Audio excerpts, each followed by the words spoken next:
What's up, everybody? So, can we talk about Clash in Italy for a minute? Because, baby, that was a banger of a show. Now, coming out the gate hot, we had the Cody Rhodes versus Gunther match. And honestly, this match was good from start to almost the end. I mean, there was a lot of back and forth. The crowd was hot. It was just a great, fun match. And then this thing happened at the end, which I don't think was supposed to happen, where Gunther tried to get his foot under the rope and the ref didn't see it, and it was just a whole schmozzy end. So I'm pretty sure they're going to run it back. And it kind of sucks that that match ended the way it did because before that, it was just a fantastic match.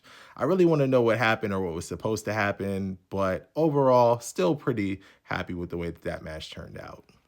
And then we got by far one of the best matches of the night with Jade Cargill taking on Rhea Ripley.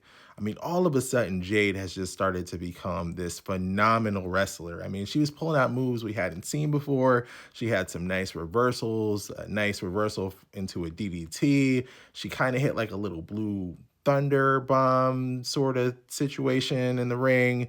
She was just going in her bag. And Rhea Ripley came out. She was pulling out moves we hadn't seen in a while. There was a great story being told in the ring between these two.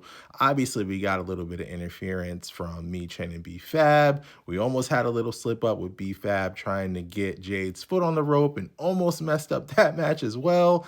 But then we also saw Charlotte Flair come in and help Rhea Ripley pick up the win. Now, for me personally, this was probably one of my top matches of the night. It was just great. It was a great match in the ring. After that, we got the fantastic match between Brock Lesnar and Obafemi. And quite honestly, this is the way that both of these guys should be booked. Brock came out and hit Obafemi with 7 F5s, and Oba kept kicking out of the F5s, which made him look even more powerful than he already does. He even got a little bit of momentum after he got put through a table. So I thought that that was just a fantastic way to tell that story. And then we also saw Oba's arm getting hurt as he was in the Kimura lock for a long time. And that kind of played into his story overall. But I think that this match was phenomenal as well. And I am really excited to see the rubber match between these two guys, probably taking place at SummerSlam. But, you know, we'll see what happens. There's also Night of Champions between now and SummerSlam as well. So it could happen there. But I really do think that their third and final match is going to take place at SummerSlam. So I'm excited to see how that story plays out moving forward. We got a surprising Sol Ruka win. She's now your women's intercontinental champion. Really shocked that she actually picked up the win here, but I think it probably was time for Becky to drop this title and move her back into the main event picture. I don't really have any notes on this match. I mean, it was great. Sol is just athletic as hell. I really liked how she also hit the manhandle slam on. And then Becky tried to hit the Soul Snatcher, but, Sol Ruka countered. So that was a nice little back and forth there. Good match overall. Nothing to write home about. And last but not least, we've got the tribal combat match between Roman Reigns and Jacob Fatu. Now, all throughout this match, Jacob was, just being his normal self. And Roman was popping off, basically saying, I don't need anybody. And I'm going to beat you one-on-one. And that's exactly what he did. I mean, I think these two guys really gave it their all. I mean, Roman took Jacob out into the crowd and was kind of beating him up there. He even put him through a barricade at one point.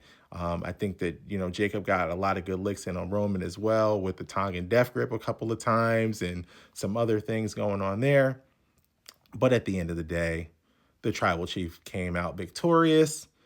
He put Jacob Fatu through a table that just got completely destroyed and blew up.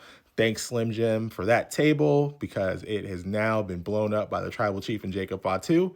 And then we also saw, Roman end it with a spear and a couple other shots, and that was the end. Now, what I thought was really interesting was that at the end of the match, we saw a couple things happen. Out of nowhere, Solo Sikoa and the MFTs appeared, so we'll see what happens with that. Roman clearly shouted him out and said, I got something for him too, don't you worry. So it looks like he may be going after Solo as well to make sure that he falls in line and gets behind the tribal chief. And it really seems like Roman's trying to bring the family back together to dominate the WWE, so we'll see where that goes. And the other thing that was interesting was that when Jimmy and Jay came out to the ring, they made sure that Jacob got up. They made sure that Jacob followed them back to the locker room. and made sure that Jacob was now a part of the family. So we'll see where this all goes. It looks like a Monday Night Raw, we're going to get some sort of acknowledgement thing happening. So I don't know if it's really going to happen, but to be honest, Jacob lost fair and square. So it's about time he acknowledges the tribal chief and understands he will not be at the head of the table. After all that, Roman also called out Cody Rhodes. He called out Royce Keys and pretty much told everybody they could get some too if they wanted.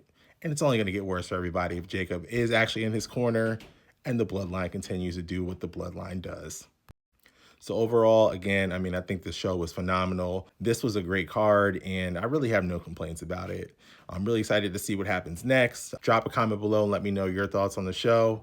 For me, it's probably somewhere between like an 8 and a 9, maybe even a 9. So yeah, it was a great show. That's all I got for now. Thanks for tuning in, and until next time, peace.